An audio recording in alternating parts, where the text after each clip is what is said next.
I'm with my buddy Matt today from MP Systems, and we're going to talk filtration. Not the kind that I need on my mouth because sometimes I talk too much, but for your machines, and Matt is the expert, so I'm grateful to be here today. Matt, let's talk filtration, shall we? Let's do it. All right, so CDR. What does CDR stand for, and what does it actually accomplish? So the official name, it stands for Cyclonic Debris Removal System. Unofficially, we like to say it's cyclonic done right. I like the unofficial name. So what does cyclonic mean? So cyclonic is basically spinning, you're taking a fluid and you're spinning at a high velocity, and centrifugal force is pulling the heavier particles to the outside, and we're able to remove that and basically separate coolant from solids. How does this differentiate from, say, standard type of filtration?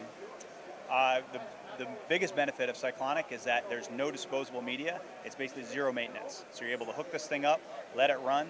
It keeps all your stuff clean and doesn't require any maintenance. What happens to the machines if we don't use filtration? So what I like to say, it's like running your car without an oil filter, right? You're taking a dirty fluid and running it through really, important components of that machine that's just over time going to wear everything out. It's going to shorten your tool life, your machine life. It's going to just wreak havoc on everything. You wouldn't run a car without an oil filter. You shouldn't run a machine tool without a filter as well. I did, however, try to run one of my cars without changing the oil, and that didn't end well either. Have you ever tried running without an oil filter? So yeah, similar thing. It's not good. No, it's not. And I've also been in the machinist world where we didn't use filtration of any kind, and it just really built up at the bottom of that tank, and so much so that I didn't have as much coolant in my tank as I thought I had. So then I would walk away from my machine and I would come back to my machine and just a drip is coming out. And I thought I had a full tank because it's at the rim without realizing how much density of chips is in my tank. Well, that's what a lot of people don't realize is that when that debris comes into your tank, it does one of two things. One, it enters into your coolant tank and it'll settle down to the bottom. That's like what you're talking about where it builds up over time, and sometimes not that long of a time, a couple days, couple weeks, can actually fill up that tank with so much debris that it's displacing the coolant.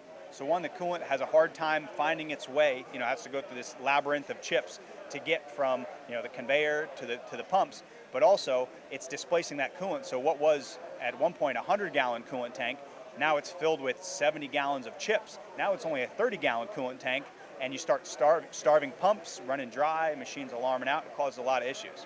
But also, not only does it cause issues with that debris settling to the bottom of the tank, but sometimes, depending on the type of material you're cutting, it can stay suspended in that coolant. And what happens there is that your coolant pumps suck it back up, and like we were talking about with the oil filter, it just keeps constantly cycling it through your machine, wearing out parts, killing the life of your machine, clogging up lines. It just becomes a huge maintenance issue.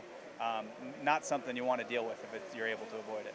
And CDR helps with all of this, right? And how much maintenance goes into it? That's what it's specifically designed for, and we designed it to be a zero maintenance machine. Basically, when it has a settling tank, right? So the cyclones, a pump takes the fluid out of your tank, runs it through the cyclones, separates that debris, and then that debris settles in our settling tank. And when that fills up, it holds about 10 gallons worth of debris. When it fills up, we provide a rake. You take a 5-gallon bucket, you slide it underneath there, and you rake it out. It takes about 3 minutes. You don't get your hands dirty. You don't have to bend over. And like I said, probably maybe once every 2 months, 2 minutes. That's the maintenance that goes into it. I love easy technology like that, right? Now, exactly.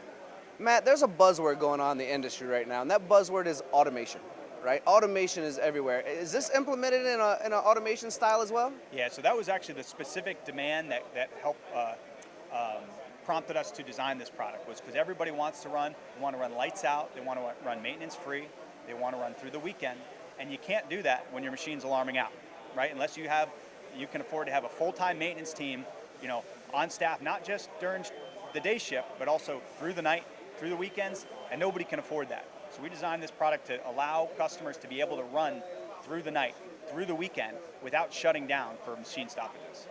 I gotta be honest with you, Matt. I do a lot of conversations about automation, and this is the first time, thanks to you, that I have considered that part of automation, right? We all think about it, we all need to have it. The robots and cobots are everywhere at this point, the pallet change systems, the bar feeds, we all know they're there, but it can alarm out with this type of an issue, or not even alarm out, but have a drip in the coolant tank like I've had before, and then we come back to work and it's all bad parts. Yep.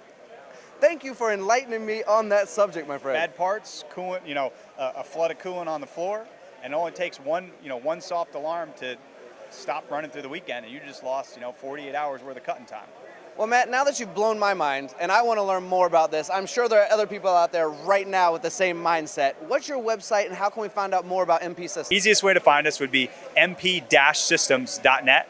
And if you go on our website and just click filtration, we've got lots of cool videos. Actually, this video that's running behind you right now, we've got an ROI calculator, which actually I meant to mention that. It's basically, if you're trying to figure out how much money you can save by installing a CDR, you can punch in the numbers. It's right on our website, and it'll basically give you a readout like you save this many dollars per year having this system set up on your equipment.